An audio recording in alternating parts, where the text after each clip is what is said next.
awesome. So I haven't pooped solid in the last 48 hours. Oh, because you have your colonoscopy coming up? Because you're an old man? I wish, dude. I don't know what's going on, but it is, I've got the FOFs right now. You know what the FOFs are?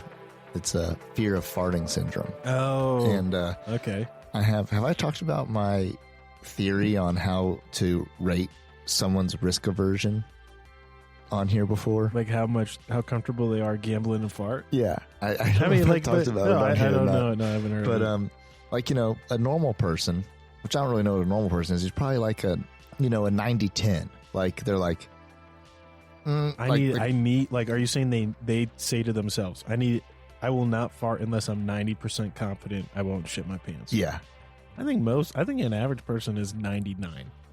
Yeah, so I don't think the majority of people are willing to gamble with a 1 in 10 chance. I don't know, dude. So I don't think I gamble with a 1 in 10. Really? I really don't think I do. I'm constantly rocking the 60-40 in my life, probably. I think you need to go to a doctor. Like if not meaning that is the chances. Just being like, I'll risk it. Like a 60-40 How many risk. times have you shit your pants from farting? In the recent, actually, you know, in the last 48 hours, I haven't, which is nice. No, I'm just saying, how many times? I mean, a lot. Then how can you? Hey, you say a lot. Like I have a reference for that. What is the reference for? I don't know, like once a year. You. And also, like you shit your pants from a fart gamble once a year, dude. Also, here's the deal: the gamble ratio also changes depending on like someone. Like, are you tell him? Like, someone tell him. Like, are you sitting in like a waiting room about to go into an interview? Okay, the ratio goes way up. 99. Like we're not risking, right? But like if you're on your recliner at home, if I'm stuck under someone's house, you're watching the second movie on a Saturday, and you're just sitting around in your sweatpants. You're gonna kind of like the risk ratio changes for everybody, I think. How many times have you shit your pants while sitting on furniture? I don't know. I don't want to go sit on anything you've ever sat on. I don't think I have. Okay, all right, good. I guess the toilet is furniture, but your pants aren't usually on. Right. Okay. All right. I did. Is actually, a toilet of furniture? I did actually 2 weeks ago in my car. You shit your pants in your car. It was yeah. So luckily, I wear some thick Carhartts, which was great. But so I immediately had to call my brother-in-law. I had to tell somebody. Yeah. He can't help you though. No, but he had to know. He had to know. And so, anyways, that's where I'm at right now at the moment. So I'm currently rocking. I'm at a 590. Like the percentage chance. Like any fart could be a shit. Oh yeah. Like what's the other 5? A 590? Yeah. What's the other 5? I guess 595. Sorry, 595. But now a 5. I've already shit. Like the other day I was the other 5%. I already shit. Yeah, dude. And the other that could be the case in my current state. And hey, love to hear from you people out there. This is the Mick and Pat Show. You're welcome to go to our website, click the voicemail button, and let us know. How often does it happen to you? Or what's your risk? What's your risk ratio? What risk ratio are you rocking? Yeah. And in what situations are you just willing to, go for the big risk? I think the only time I just let it ride is if I'm on the toilet. Well, yeah. You know what I mean? I'm not sure what's going to happen. Yeah, but if I'm in the shower, I'm like, ooh, there's a 20% chance or higher I'm going to shit myself when I let this fart out. Mm-hmm. I just get out and I get out of the toilet. I can't think of any time I can't think of any time where that could be a 10% chance there. And I just let it go, dude. Anyways, hey, yeah. Kin out there, we appreciate listening. Your kin, if you've been subscribed and liked and comment and been a supporter of the show for a long time, we see you as family. So, and if you are new here, we ask that you do subscribe if you like what you're hearing. Leave a comment. Tell us, if things suck. Let us know. We can improve. And yeah, like or dislike on things, and leave a review, rating of stars and such on the various podcast apps, so that way we know how we're doing. And honestly, I try to remind everyone of this metric now that after I learned it, but 1,000 listens, 1,000 downloads on podcast platforms is equivalent to 1 million views on YouTube when it comes to metrics and impact. So if you can, listen to us on a podcast platform. If you prefer YouTube, that's totally fine. We're happy you're listening there. But definitely give us a subscribe and like. But anyways, getting into the show today, got some things for you. Just to give you a flyover what we'll be going over. We got the terrorist attack at Moscow's Corpus City Hall that we'll be going into and kind of breaking down. A lot of stuff in the U.S. revolving around squatters and some weird tangential stories. It's pretty crazy. Some pretty crazy stuff going on. Yeah. And then this last week there was a video that came out of some illegal immigrants overwhelming the Texas National Guard at the border and then running up, and then I guess it was Border Patrol that closed the gates to keep them from getting any further. But all that said, just some more border stuff going on. But to get started, I want to make a shout out here, but Pat, what'd you think of the ghost hood stuff I sent you this week? Billie Jean and I we went to the park. And I was just testing out my ghost hood poncho that I got. Ghost hood makes like military level camouflage, and I think it's really good. And any time I hid from Billie Jean, she could not see me. And so I'm just wondering, what are your thoughts from like the pictures and stuff that you saw? Like, yeah, because the first picture you sent me was of nothing. It was just of a grass park and some trees. Trees were about 15 feet away. I'm in that. Right. That's what I'm saying. So the first picture you sent me was of nothing. And I'm like, what the hell is this picture? Like, no caption, no explanation. I'm like, what am I looking at? Right. And then you sent me another picture, and then the third, and another picture of nothing. Yeah. And I was like, what the hell is it? Like, he's just sending me pictures of his walk in like a. Oh, I was just trying to be sweet, dude. I was just trying to let you know I was thinking. I was like, what's going on? Like, is he is he like snapping pictures of his like location? So the next picture comes in, and it's just a picture of you, like of a guy running off in a camo poncho. And I was like, oh, with calves out. Yeah, like calves and sneakers. Oh yeah, that was the other thing is like, I was able to hide that well. By tucking up my calves, you know what I mean? Like I didn't have the lower half on. And so then I was like, oh, so I went back into the pictures and found you in there. And I could see you once I knew and I looked. But if I hadn't known like that camo, I would have not been able to find it. I do love the fact that you were Billie Jean's a saint for taking pictures of her husband while out, like trying out their camouflage. I thought it was awesome and hilarious. Yeah, she was. I took it off because she's like, people are starting to act weird, and I was like, all right, I'll take it off. I don't want to embarrass you. I don't want to ruin our fun. But bro, you know what's funny? I heard something funny from Billie Jean. Really? Yeah, our wives hang out. Oh, no. Our wives talk. And I've been asking Billie Jean, saying, hey, honey, it'd be fun if we went and did like, we went and did a course of fire together, like doing a class for shooting and stuff.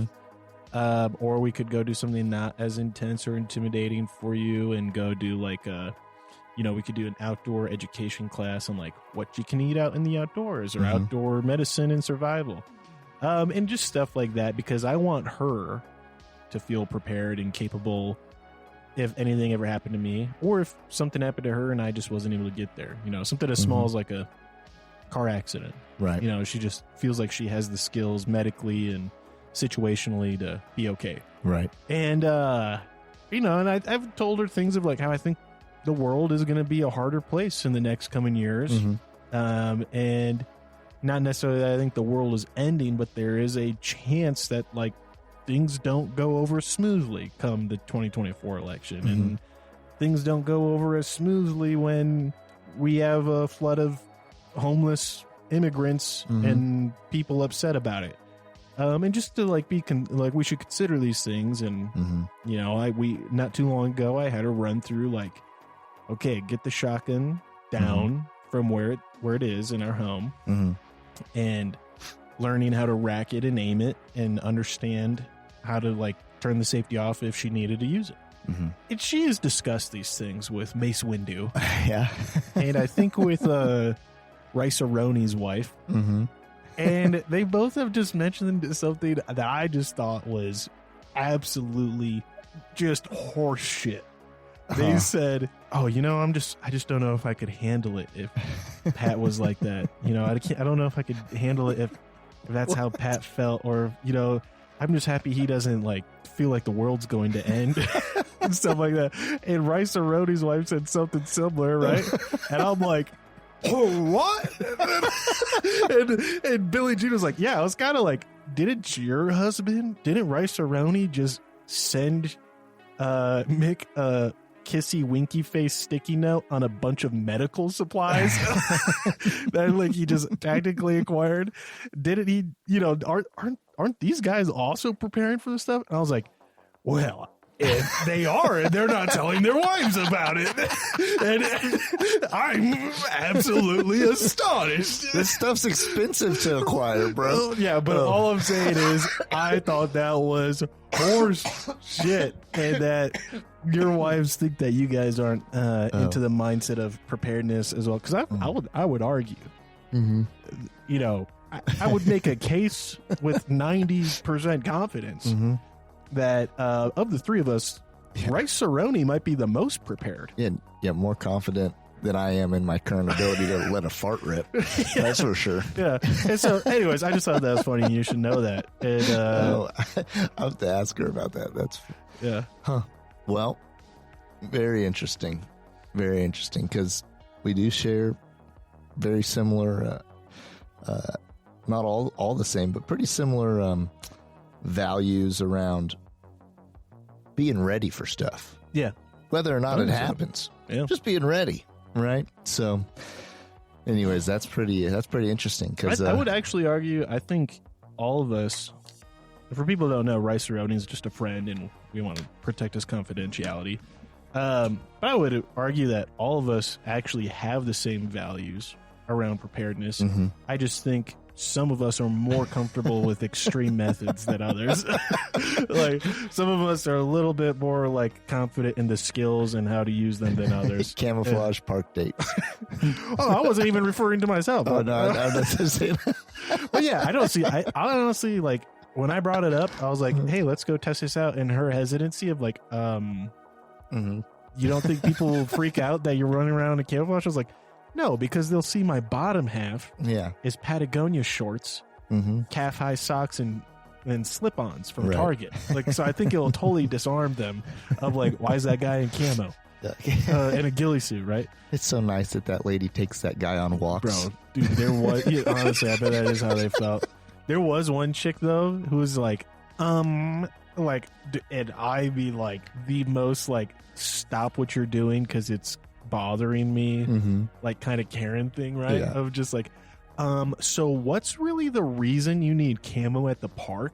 And I was like, oh my gosh. So I honestly told her the truth, is that I wanted to test it out and see if it worked, because Ghosthood is made over in good old Germany or Belgium. I think Germany, though. And they need more vendors in the U.S. And honestly, I want to test it with you and stuff, because I think it'd be cool if we were a vendor and, you know, could just ship out from here to people who wanted it and stuff. That's true. But I thought it was awesome, dude. Yeah. I'm buying more. Oh, hey, I think it's great. I'm buying a lot more. The only concern I have is that, like, I might, like, if we went out duck hunting or something and I was in it, is that you guys would forget I was there. Oh, and like get spooked. Yeah. It was like a prepper snuggie. It was crazy, great. Bro. That's awesome. No, that's funny. Because also, is that the one that's also, it's supposed to be extra special magic for thermal? Not thermal, but infrared. Infrared. The thermal one I haven't tried yet. Right, for night vision. Yes, not thermal, but night vision. Yeah, so interesting. Ghosthood. Check them out. Soon to be sold from the Making Pat World headquarters. We got room around here for them. Cool boxes of them. Not a bad idea. Smoke break. Smoke break. Hey Ken, it's Mick, and I've got something important to talk about. We all hope we never find ourselves in a self-defense situation, but life's unpredictable. Enter the National Self-Protection Plan from Attorneys on Retainer, an actual credible law firm you can put on retainer for your self-defense needs. For just $35 a month, you get national coverage in all 50 states for criminal and civil legal representation in self-defense situations, complete with a 24/7, 365 toll-free emergency line. That's real legal support when you need it most. What's in the package? Bail bonds, scene cleanup, firearm replacement, even mental health counseling. Plus, zero fees for a laundry list of defense-related costs like expert witnesses. So support the show and get yourself some peace of mind. Click the link in our show notes or visit our sponsors page to sign up for the National Self-Protection Plan from Attorneys on Retainer. Hey folks, Pat here. If you're like Mick and I, you're a fan of classic tales like Lonesome Dove, Blood Meridian, The Three-Body Problem, and Steinbeck's East of Eden. With Audible, you can dive into these epic stories anytime, anywhere. Sign up for a free month, and your first audiobook is on the house. To start your free trial and support our show, click the link in the show notes or swing by the sponsors page on our website. Want an awesome website for your podcast? Check out Podpage. We use it for the Mick and Pat show, and it's a game changer. Set it up in minutes, no coding needed. Support the show by using our link to get started. Your podcast deserves a home as great as ours. Podpage, the one-stop solution.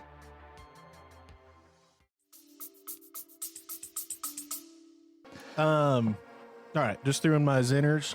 Let's talk about the terrorist attack in Moscow's Corcus City Hall. So, I don't know when you saw this, but I saw it just a couple days ago on a very late night Reddit post, and I didn't believe it at first. Right. Like, I legit didn't believe it at first because the footage I saw was the top of this City Hall building on fire. I was like, holy smokes, that looks like a very well-built, developed part of Moscow.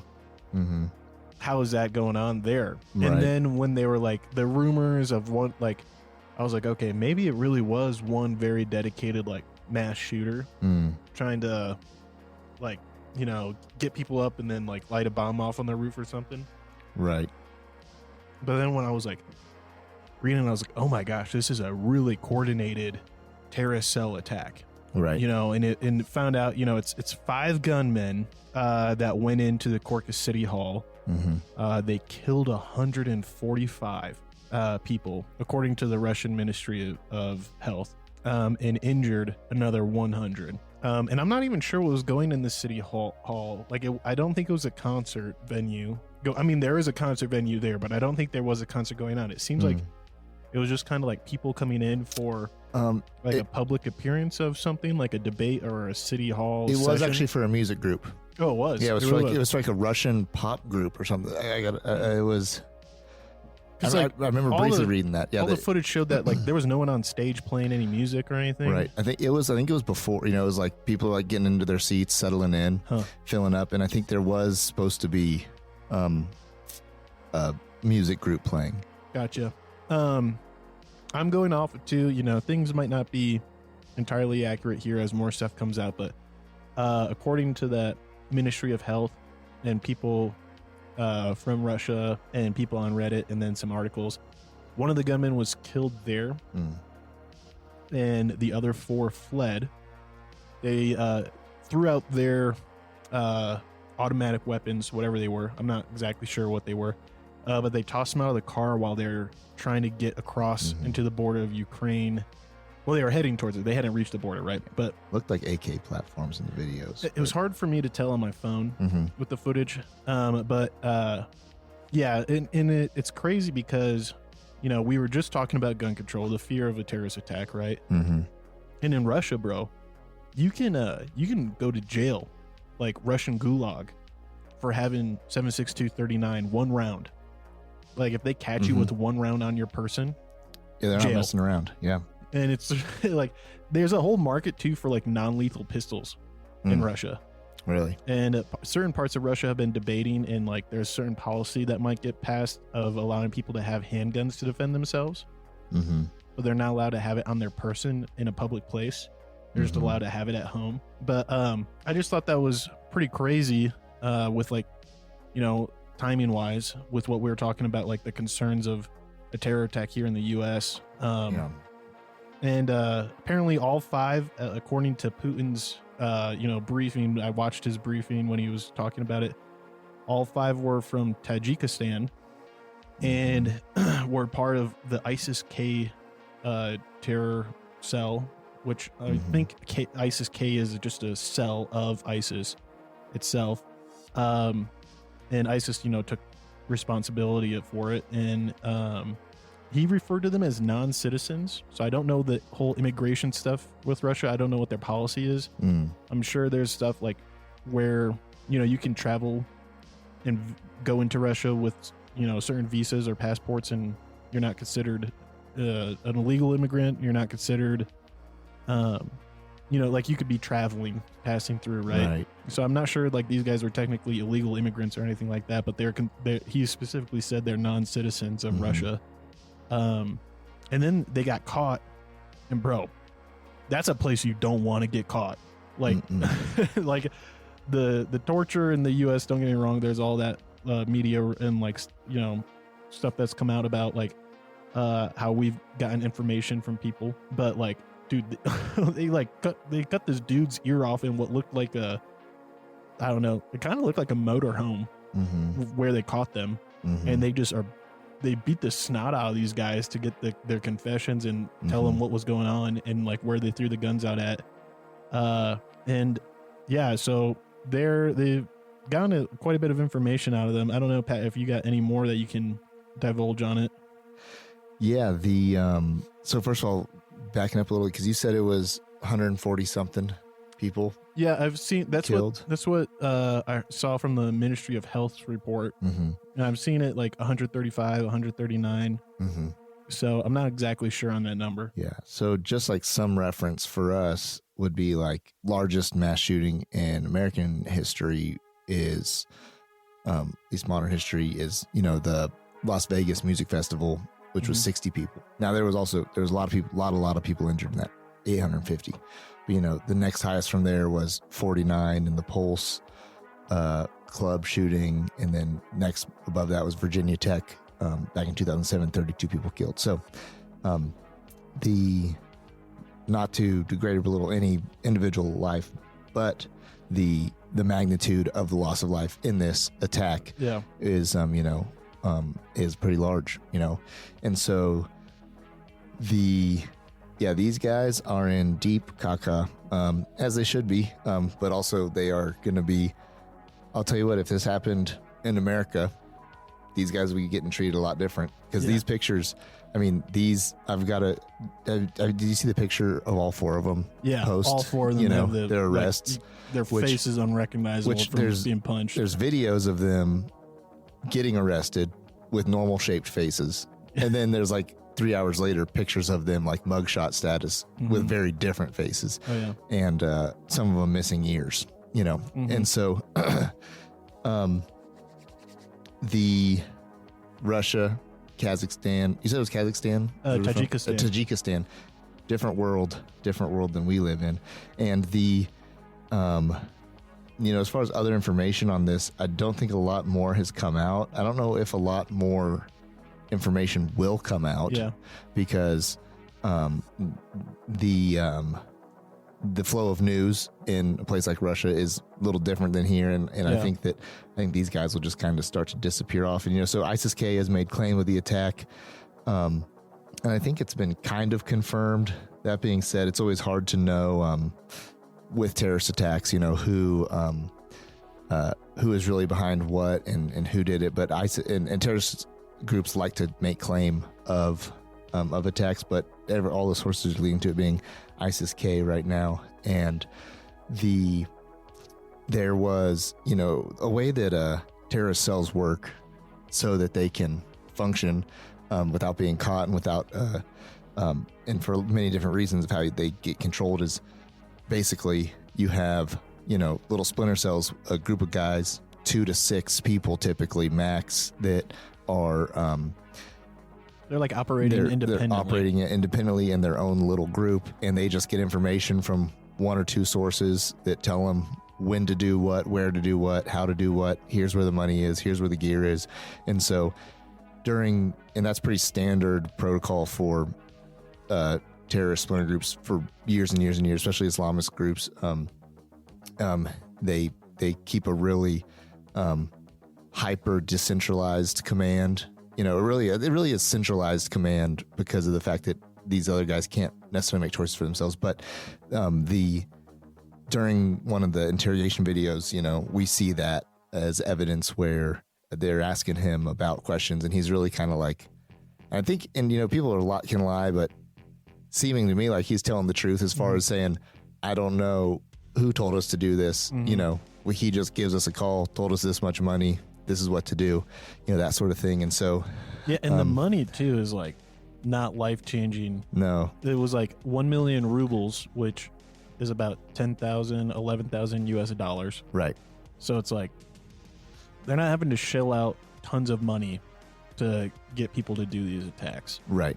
And so we'll see if, you know, it'd be interesting if more things come out around you know, were these guys really radicals or were they guns for hire type, you know, if any of that information comes out. Because, you know, one thing that I think is interesting in this is that there weren't any that we know of, like plans for suicide vests, that sort of thing, things like that. And their attack, while they looked like amateurs in some aspects of while you watch the video, they also were very coordinated with weaponry and gear and kits on and everything too. So it wasn't just a truck running through a wall loaded with fertilizer type of thing. So it was very much a different type of attack than we're probably used to seeing anywhere in the world, where it was coordinated, planned, and there hasn't been a lot of information that I've been able to find on the actual fire or bombing, or I don't know how I think they just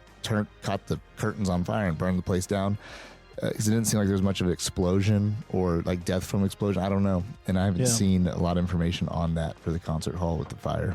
Yeah, I did see like some stuff talking about there were bombs, but I haven't seen any footage or anything coming out from like actual detonation of anything. But it's just something that I think, like, as an American, I want people to like know about it, because like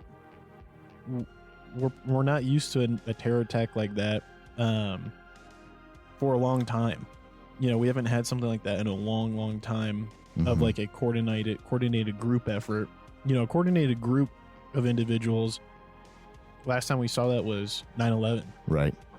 And we need to be real with ourselves here, in that like the vulnerability of so many people coming over the border and undocumented, you know, there's a good chance that there are malicious people planning on doing something like that here.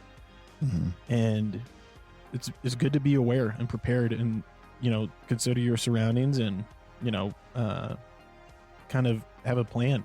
You know, if anything, just be aware of your exits, so that way you know what to do. I mean, I remember seeing that footage from inside the concert, or not the concert, but inside the city hall there. And a lot of people just didn't even seem necessarily what to do. And the first thing they did is pull out their phones to record, and they're just kind of standing around. Yeah, they weren't moving too fast. Yeah, and then once the gunshots got close, they all started running up the stairs and over each other. And it was just one of those things where I was like, man, like, dude, not me, bro. Like, I'm not stopping to pull up my phone and record. Like, we're hoofing it. Like, we're hoofing it the moment I start hearing patterned gunshots. Patterned pop, pop, pop, pop, pop, pop. And no matter how far away that is, I'm like, all right, well, let's just leave. Let's, okay, is it fireworks? Well, we'll come back. Right. But if it's not that, then we will be ahead of the crowd and not get caught up in that, and we'll be out of here quick.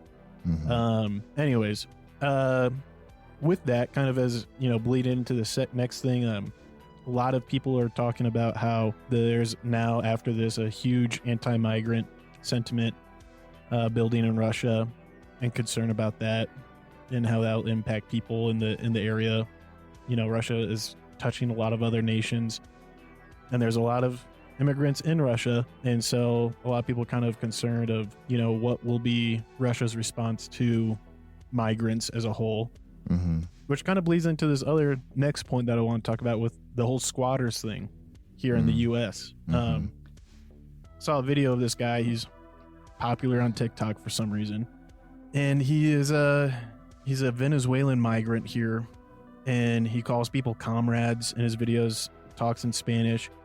And he had a video of like essentially how to squat in America and get away with it and abuse the squatters' rights laws for the sake of like taking people's homes over. And he mentioned like it was, I'm just taking the translation at its word, but he was like, yeah, I have my 4 African brothers who've already been doing this, and they say they've already gotten 4 houses. And I'm just like, dude, what?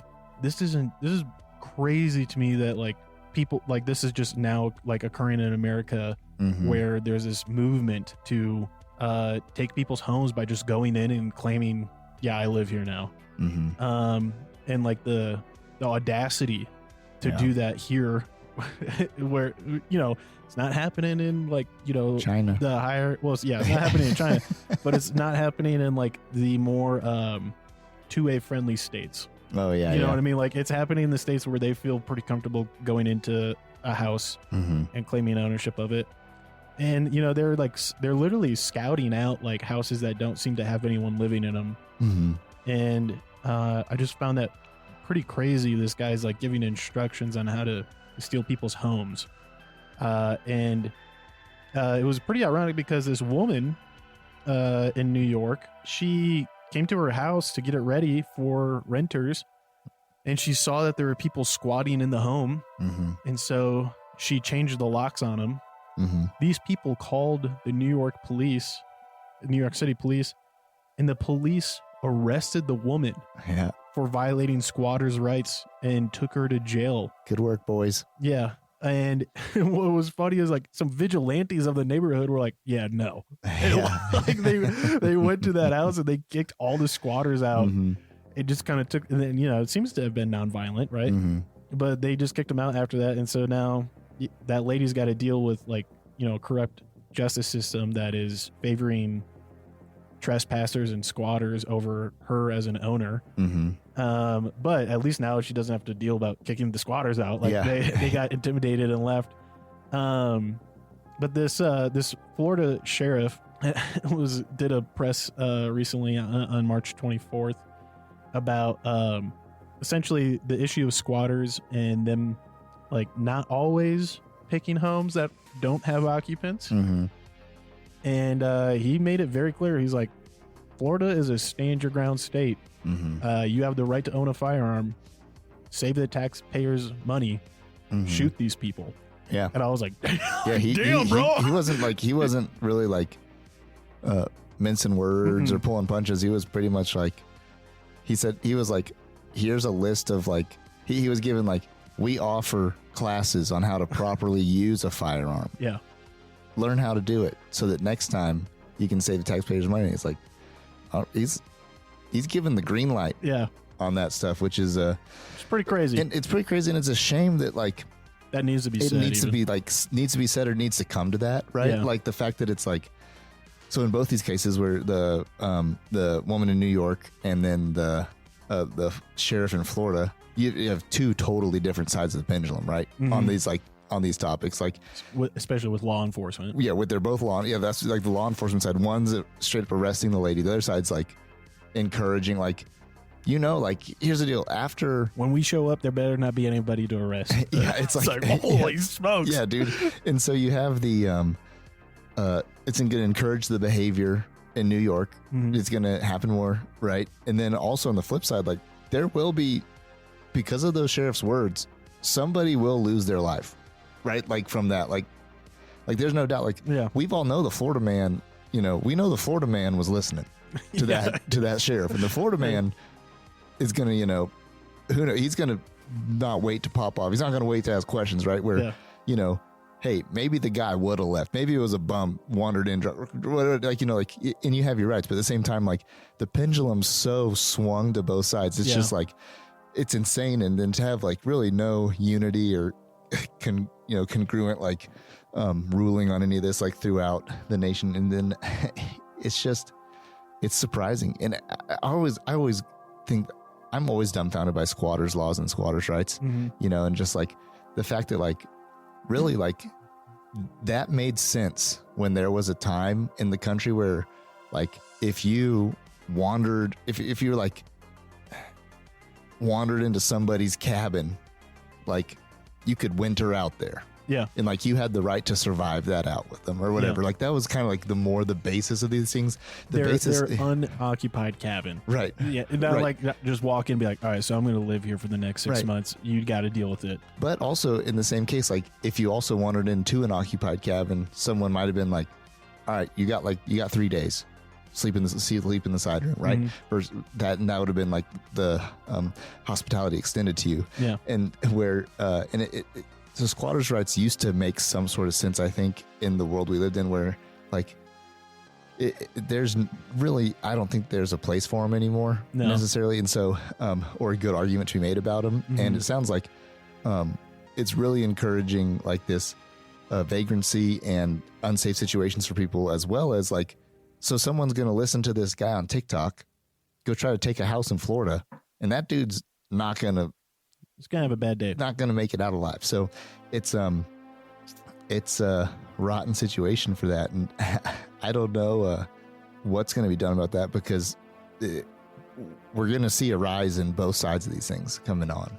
Well, in New York, too, there were these two teenagers. I forgot to link the video here, but these two teenage girls. Well, I think they're girls. They have female names. Kelsey and I can't remember the other name, but this was in the news, right? Because the police are like, yeah, we just found a body in a duffel bag in this house because this woman went missing and her son got the property management. Let me back up. So this lady, she comes back from Spain she's an American citizen. And she comes back from Spain to prepare this apartment that she owns for a renter. She arrives, and apparently what happened is these two girls were squatting there, and they come back, and this is according to like the crime scene investigation, they smashed her face against some drywall, and then they beat her to death, and then they kind of chopped her up and stuffed her in a duffel bag and tried to hide her body, and then they went and took her car, crashed it in Pennsylvania. But because they didn't run the plates right away, they didn't know this car was from New York and to this woman who was missing. And so these girls were on the lam for a little bit before they eventually got found and arrested. And the whole reason they found the body bag was because this woman wasn't responding to anything. So her son got the superintendent of the apartment to let him in. And that's when they found the duffel bag and her inside, which is just like insanely awful as a son to find your mother that way. And two, these are teenage girls. They were 19 and 18. And they murdered the rightful owner of this property for operating completely legally, just getting it ready for a real tenant. And they murdered her, and not just murdered her, but like viciously, immorally decided, okay, the next step is to like cover this up and get rid of the body. Right. And like no remorse. And so to me, it's very like, I just have no room when I see this kind of thing, this trend of behavior, to like empathize with the squatters, you know, like all of this kind of stacked together of like, you know, a woman being arrested for trying to change the locks. She didn't even like do anything violent. She didn't threaten them. She just changed the locks on her house. She gets arrested by the police for doing that. This Venezuelan migrant guy's giving instructions of how to take people's homes. And then these teenagers straight up murdering the rightful owner because they didn't want to have to go find a new place and do it, you know, right and pay rent and on a lease. Right. And so all that, like, I'm losing a lot of sympathy for squatter rights here. Right. And I am definitely like leaning on the side of this Florida sheriff of like, yeah, dude, like you can't take that risk. Because we're seeing a pattern of willingness to do harm to you if you're going to try to kick them out. And that kind of, you know, the next like thing that is just also in New York that is crazy. People being dismembered in New York. You guys got to be careful, okay? I got a brother-in-law in New York right now, and I'm just worried about him a little bit because I'm like, dude, you need to be careful. 4 people were arrested after they were, you know, essentially the police were led to believe that they were responsible for They haven't said the murder yet, but the disposal of dismembered body parts across Long Island. There was literally a picture from this article in the New York Times where it shows this dude's arm just in a pile of sticks, where they just tossed his arm in, and the police found him, arrested him, and the DA was trying to prosecute them, saying like, this shows no remorse, no care for the dead, and they were butchering these people up. At least they were butchering the remains up without like any care for consequences, and trying to do the right thing and notify authorities these people had died. It's well beyond hot-blooded murder. Yeah, it falls into some deep darkness. Well, but the judge let them off with no bail, and they got released on no bail. And so now, like, in Tim Pool and his team did a whole video breakdown of this, but Anna Kasparian from the Young Turks also said, she was fed up with it because we heard this back in 2021 when New York was like, we're gonna do a no bail for nonviolent crimes. And she's a crazy person. She's a crazy person. Pretty left leaning. She's pretty left leaning, but I think she's becoming more and more like fed up and based. But she, they were talking about how like it starts with the nonviolent crime having no bail, and now dismembering a body is a release without bail crime. Crime. Like you could do that, and you're not gonna have to pay bail, and you're not gonna be held in jail. You get to just walk around free afterwards. That is crazy. That is dude, beyond crazy. Like, dude, the fact, like, I can't even put myself in the headspace where I'd be in a situation where I'd be dismembering a body, but the fact that I could do it in New York, and like they're like, all right, well, I mean, don't do it again. You're free to go. Like, it's crazy too. Like, so like, let's say like what? I'd be, if I had to pick, let's say this in some horrible world, I had to pick like someone who is crime of passion, murdered somebody, versus somebody else who we don't know if they murdered that person or not, dismembered them. I would pick the crime of passion murderer to be on the no bail versus the dismember. Not, I don't agree with that either, but I'm saying like, that's so far over. That's so far. Yeah, that takes way more of a mental hurdle. And it's so far gone for the legal system, justice. Should we call it the justice system? It's not. Should justice. they have the word justice? The injustice. I mean, system? my gosh almighty. Like, that is, I don't know. Well, and I think the thing that disturbs me is, again, like, this is a group. Just like we had a group of terrorists in Russia that were mentally complicit and okay with what they were going to do and kill and harm people.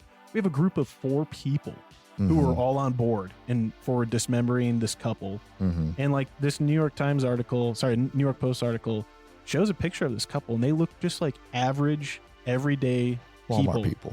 Yeah. And it's not entirely clear if it was squatting related, but it seems like it might have been, because they were residents of a Long Island home, and it's hard to tell, like, why would these 4 people murder them and dismember the body and spread the body parts around Long Island? And like, what could have been the reasoning that these 4 people were all around? Because when you see this couple, they don't strike you as like the elite of Long Island, right? So you're just like, what was the motivation here? And I think it's, oh yeah, we get rid of them, we live in their house, and we're good. And that happened actually not too long ago, where 2 people in LA like went into this old elderly guy's home, really wealthy mansion, and they just told him, like, we live here now, and if you try to do anything, tell the authorities or whatever, like, we'll kill you.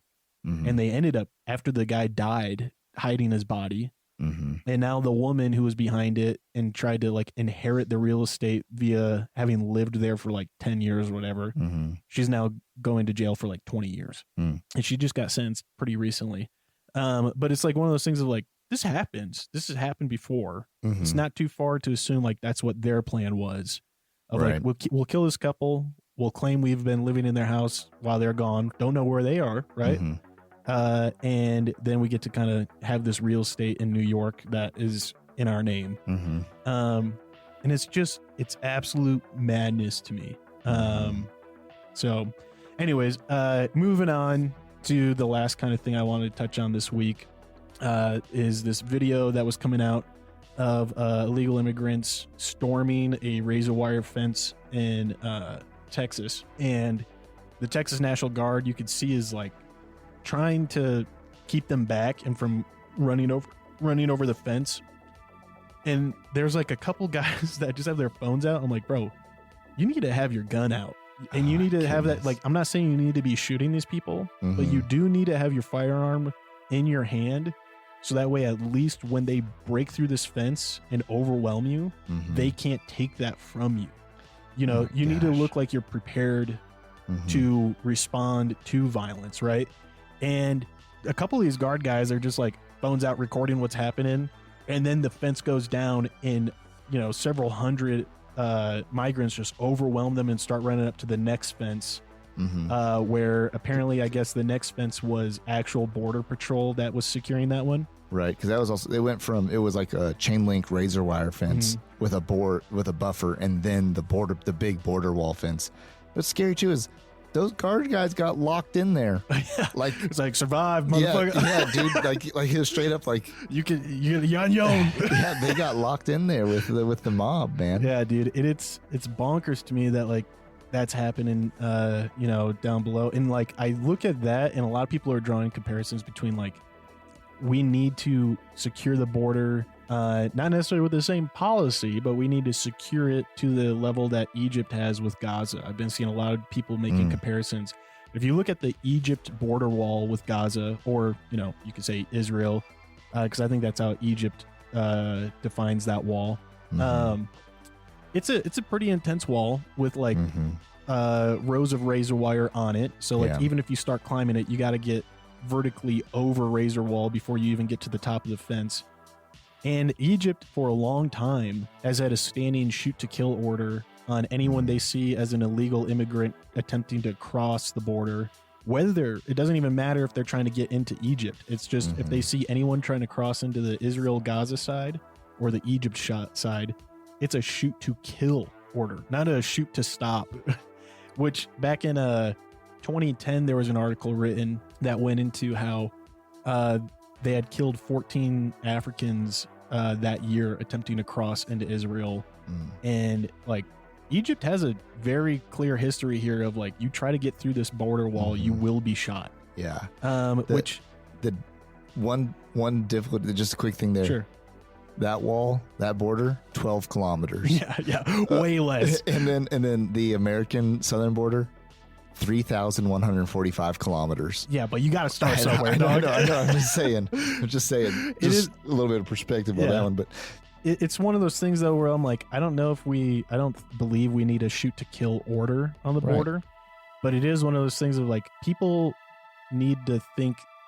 We need to, in order to especially deter people with malicious intent, they need to believe that crossing the border is not just dangerous to the cartel, but it's dangerous because like America will enforce the border policy. They'll enforce the laws. Yeah. Yeah. And we just don't have that right now, which is why everyone has the cojones to storm. Right. On that too, you know, a lot of people are drawing attention to like going back to earlier with like the non-citizens that did the terror attack in Russia. In 2024 so far, we've gotten 49 people on the terror watch list attempting to cross into the U.S. border illegally, and 169 in 2023, for a total of 342 since 2017. So if you do the math on that, over half of that since 2017 of the people on the terror watch list that we caught were in 2023 alone, and then another 49 so far in just 2024. So it's like, it's not a myth. Like, this is happening. There are terrorist enemies to America who want to hurt Americans attempting to cross. And that's just who we get, not who manages to get across.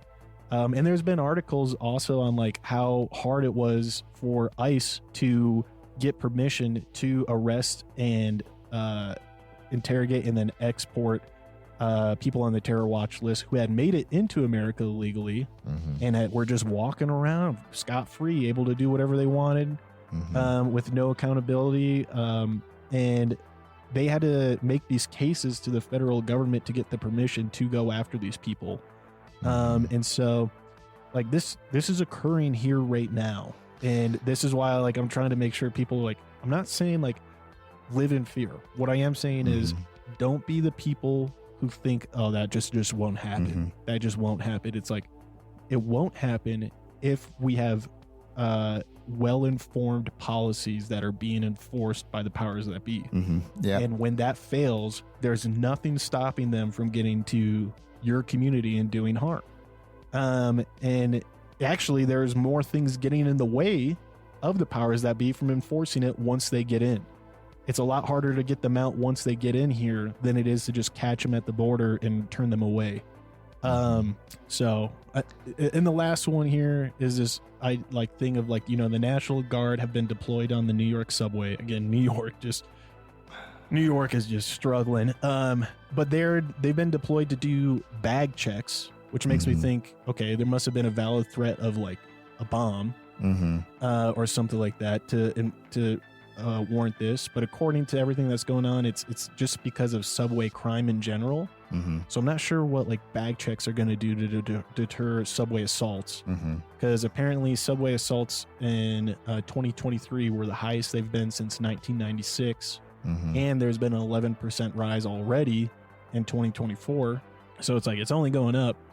But I'm also saying this, I'm like, is that the New York National Guard or is that the Federal National Guard? Right. Because if it's New York, great. That's within New York's, you know, rights to have the New York National Guard mobilized for what they see as a threat. But if it's the federal like level of the National Guard, then like, why are they in New York and not being mobilized to the border? To like, you know what I mean? Where like there's definitely quite a bit of a threat here. Right. And if the police, I think, were allowed to enforce the laws in New York, why couldn't the police be doing this instead of, you know, men, you know, National Guardsmen in full camo fatigues and, you know, plate carriers and, you know, the scary AR-15 or whatever. And so it's just one of those things that I see. I'm just like, this is whack to me that this is, you know, we don't want to throw them to the border, but we'll have them in our own, you know, personal transportation system. So anyways, that's kind of on that last note with the illegal immigrant news and stuff that's been going in and like the crossings that we've had. Like that's kind of the last stories that I wanted to draw attention to with what's going on. Yeah, because the like you were saying, there are lots of people coming in to. It's not just people from South America. There's lots of people flying in or boating into friendly countries. You know, things like. Iranians coming in to Venezuela because you can travel to there and then coming up through the Darien Gap and then traveling into America that way. Tons of lots of Chinese who can fly into Mexico City, and then lots of Chinese coming up through. Chinese actually burning their papers on the way up and then coming in, and then the Chinese embassies in America have a new policy where any of their citizens who've lost their papers, it's very easy for them to get all their documents. So it's so basically very easy for anybody, but also I should say, you know, it's easy for you know, intelligence agency people like that to come fly to Mexico City, come up through, burn their papers coming through, get into America, and then hit an embassy, reestablish themselves, no identity, you know. So like it goes beyond just the, you know, yes, you know, millions of people coming across the border for one is a problem for us we don't have housing for these people, for all these people, we don't have jobs for all these people, we don't have infrastructure for all these people, right? And these are people who are like, lots of those people in their heart, honestly, asylum seekers who just aren't going about it the right way, or like how they feel about it is like they're, you know, seeking refuge in America. But then you have a lot of people who are abusing the system even further, who are nefarious coming through, as this is just an open portal for people to come through. And so it's the border crisis is a crisis on a lot of different levels. One, huge humanitarian issue there. Two, a huge just American security issue that we're facing. And so I don't know how they'll deal with it or figure out what to do with it, the deed's already kind of been done as far as, going back to tying into the first story we covered with, organized terrorist groups in your country. They have, it makes you sound like a crazy person to just say like they're here and they're planning stuff. They've been here though too, right. For like if anyone thinks that they haven't been here for the last 20 years, right? Well, you're wrong. They have. Right. It's just that they've probably not had the flexibility and the amount of them as there has been growing over the last couple of years. Right. And so it's not even like a fear-mongering thing as much as a look at the data, look at the facts, look at the fact that there are entire nations and leaders of those nations who declare death to America. Yeah. Right. Like it's a slogan for like a lot of big countries where it's like, death to America. Yeah. Yeah. It's like, whoa, like that's like, if we had any of our leaders spouting off any of that, like death to anything, like, holy smokes, like no way, man. So, and one thing too, that I just thought was crazy is like, Trump was getting whatever your feelings on Trump, this is just how his relations with Mexico and the border was kind of different than Biden, the Biden admin. But Trump was like threatening sanctions on Mexico and for like import export into the U.S. and such if they didn't cooperate in helping secure the border. Those sanctions aren't being held right now, and they aren't the same threats. And the Biden admin in the last week asked Mexico for assistance in securing the border, and the Mexican president himself said, no, we won't be doing that because I have a Mexico first policy that I'm following here. And it's just like, dude just took it out of Trump's playbook. It was like, nah. And it's like, and the only reason that they are taking that stance as a government is because they see us as like weak. Like there's nothing to back up our request of assistance at the border if we don't, ante up and kick in and ask them to, hey, not ask them, but tell them like, you will be helping to secure this and stem the flow of this. Otherwise, there will be severe economic impact to, your industry in regards to like how you work and deal with America. And I think like, dude, that's what we need, bro. We need, if we're not gonna, in order to get this thing stemmed and under control, we need to start like holding accountable the people who also control that border. Right. And enforce their policy. Because I'll tell you what, bro, like I've been to Mexico a lot, traveling over that border in a van, and they enforce it on their side a whole hell of a lot more than we do on ours. Like, I can't tell you how many times our van was literally at gunpoint crossing the border into like Tijuana, going down to Ensenada. And dude, the amount of military Humvees with fully automatic heavy machine guns on the back, grenade launchers, and they would just stop you at the checkpoint, double check, make sure you got all your documents and papers. And it's just like one of those things I'm like, that don't happen here. Definitely. And one of the bigger questions here that I don't know if is even like being addressed is like, why are all these people fleeing? Sure. Like, so an entire continent, we got 7 of them, right? 6 with people. Right. Yeah. Basically, what's the deal with an entire continent, like seemingly being and then like a third of another continent being Central America and then South America? What's going on there that like, is there not enough resources, food, land, there like for people to live, and I think, there's a lot of the like, got to clean up your trash in your backyard type stuff going on with government corruption, things like that. There's huge conversations that we had around also like effects of, global colonialism, things like that as well. But like, it's just always astounding me that so many people are having to leave to come here. Yeah. Well, they believe there's the opportunity here. Right. And I guess short term, there is, if you cross the border illegally today, if you're an illegal immigrant, then you get free travel. You get a debit card with $3,000 on it, and you don't have to pay taxes. You get to just kind of work under the table at a cheaper rate for a while.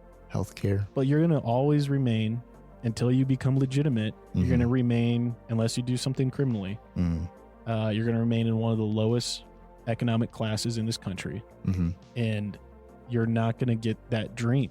Mm-hmm. And to the people who are doing it and like, well, if my kids are born here, they're Mhm. citizens. Okay. I mean, I get that. And I would do the same thing, right? Right. In their shoes, I would do the same thing.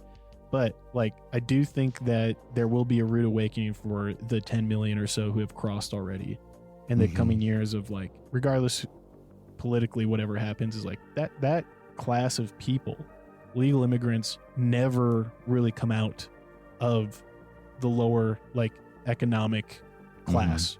Right. And they either have to go about trying to do it legitimately and face the consequences of being an illegal immigrant that entered illegally Mm-hmm. and possibly being deported, right? Right.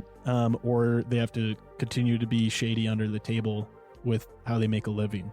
Mm-hmm. And that's, you know, I don't have a solution to that. You know what I mean? Like, Right. it's just one of those things of like, I wish they knew, like, you will not have the opportunity that you think you do. Right. Right. And like the fact that like, I think a lot of people honestly believe that like the border is wide open, like, Yeah. and that you are like, and the fact that, you know, it's really not, there's, for all this, there is also tons of camps of people. There's tons of people like, you know, who can't get through or come the wrong way or whatever. And so it's like, or who pay the wrong guy all their life savings to get across the desert Mhm. and they get taken advantage of. And it's like I think that you know, that lots of these individuals like believe that, you know, when they start their trek up from Guatemala, that like, that is the way to do it, Mm-hmm. you know, and the way they've heard is okay, you know, and so, and our politicians really kind of don't make it clear that it's not, you know, not the way. Well, I guess, you know, Kamala Harris did her thing where she's like, do not come. Yep. After, And then it did it like, okay, well, you could say that, but if you don't enforce it, it don't mean Right. jack shit. right. Anyways, well, hey, Ken, thanks for joining us again. Just a reminder, subscribe, like, comment, leave us a rating on the podcast stuff as we continue to grow. We appreciate all of you. We've been recently, you know, as we've been focusing more on kind of the political news, we've been getting hit with, you know, demonetization and things like that on YouTube, you know, refusing to do advertisement for our videos. So everything that you do, of like leaving a comment and all that definitely helps us. And you can see it. You can see the videos that YouTube doesn't shut down and the views on them, Mhm. the likes on them. And then you could definitely see the ones that YouTube shuts down. Mhm. You know, they do not get in remotely as much traffic as our other ones. Those are the ones you want to be listening to. Yeah. And so all that said, we appreciate you. Hope you enjoyed this. And Pat, you got anything left you want to say? Yeah, I think, you know, I say a lot of times when we're closing out like shows like this too, where we covered a lot of dark, gross things, covered a lot of some graphic death, some mass death, some, you know, major problems that our country's facing. And, you know, these are all things we got to know about and we have to pay attention to. But they are things that, like, at the same time, can't let it rule your world. Can't become the, you know, we all have that like uncle or whatever who's just like constantly like the only thing coming in their brain and heart all the time is like a singular news network, right? Not even getting both sides of the story, whatever the side is, you know, and just like, and I feel like I see a lot of people like that. They're super anxious, like super like hopeless, and Mick and Pat aren't hopeless. We are doing pretty good. I'll be honest, this is the easiest my life's ever been. But that's also, I understand what I've done to, you know, get that security for myself, you know? Right. And even though my life is easy right now, I definitely think these are things that have an impact on my local little society. And Definitely. I want my little local town, regardless of whoever lives here and whatever their beliefs are, I want them to be informed and I want them to be safe. And I think knowing about what's going on in the world, like this stuff, and being informed about it helps make those informed decisions to remain safe. Definitely. I agree. Well, thanks for tuning in, and we'll be back again next week.